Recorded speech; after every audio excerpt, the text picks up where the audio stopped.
Namaste and good evening, everyone. My topic is India's contribution to the world of globalization, the indigenous knowledge system, and the education system. Basically, considering the several talks we have been discussing since yesterday, my half of the work is already done by the several speakers here. So I will move a little faster for the part of the globalization. India being the oldest surviving civilization country. Why I am saying surviving? Because there were other civilizations which were present, but India is only surviving. And why the word surviving is going due to the reason that India was invaded by several people right from the 3rd century, Alexander's invasion to the Khoi invasion, even the Taimur's invasion in the 16th century. Still, India has survived, or India's civilization has survived. Now, what exactly survived? The survived is the wealth of knowledge, values, which Indian civilization carried till date. Now, the first question, without any sophisticated system of preserving the knowledge, why our system survived? This is the first question. And this not only for the centuries, it is survived through the millennia. And how the systems maintained, how the civilization retained, and these are the motivators for writing this paper. Now, talking about the globalization part, India has been a part of globalization. Now, what is globalization?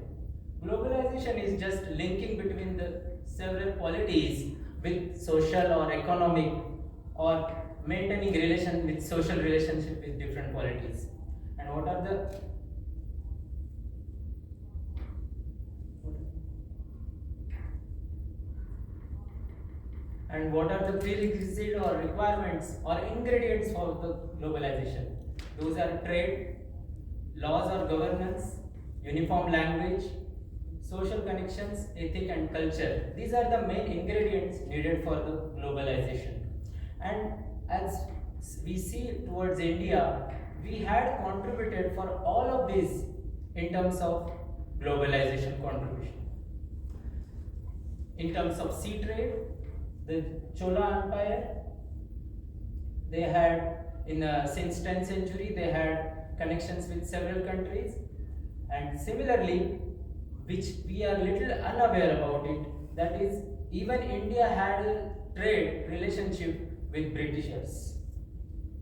Secondly, the requirement of the globalization is economy.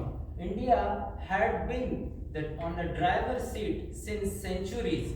Rather, India had the highest GDP in the world till 15th century. So, economy is the another factor which is India had played a major role throughout the world.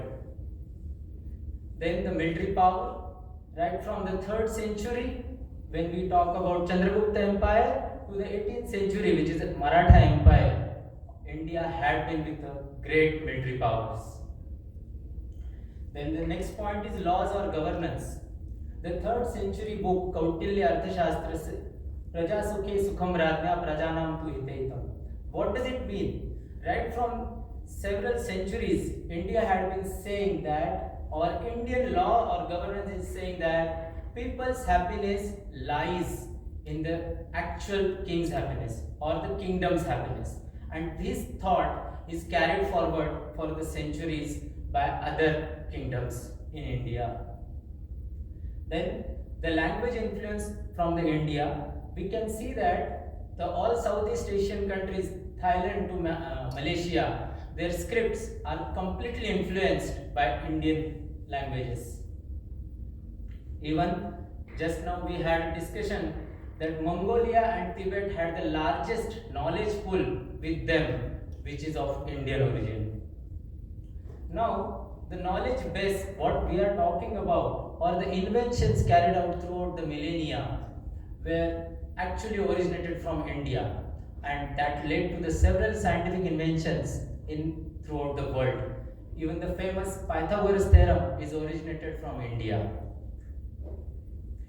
So that's what I'm saying. All the inventions were the main brainchild of Indian inventions. Regarding cultural influence, we can see that the biggest temple complex is in Cambodia. Ramayana is still played in Thailand. And today's much talked word, sustainability, is a part of ethics we consider. And this is the stanza from Sant Tukaram, who was the 17th century saint.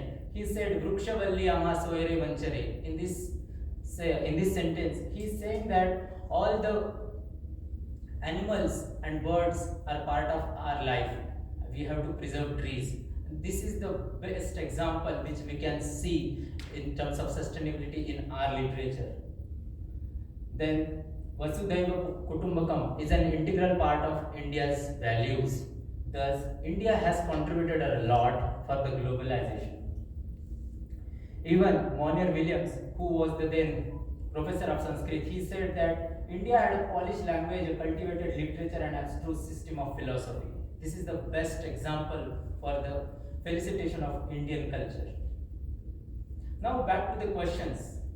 Despite everything, despite every contribution to the globalization, why India's knowledge system survived? Because we can say that without any sophisticated system, nowadays we have to preserve the knowledge in terms of literatures. See, those papers cannot be preserved for centuries or not even millennia, but our knowledge system survived. Why? And that is the reason why. And if you find out the reason for this, we will get the answer that it is due to the Indian education system. India has a long tradition of universities, the world's oldest, and we should say the biggest universities were Takshashila, Nalanda, and Vikramshila. Even the India's method of teaching survived till 1700 years. Right from the 200 BC to 1500 15th century, India's education system survived, and that is the reason we can find our knowledge will survive.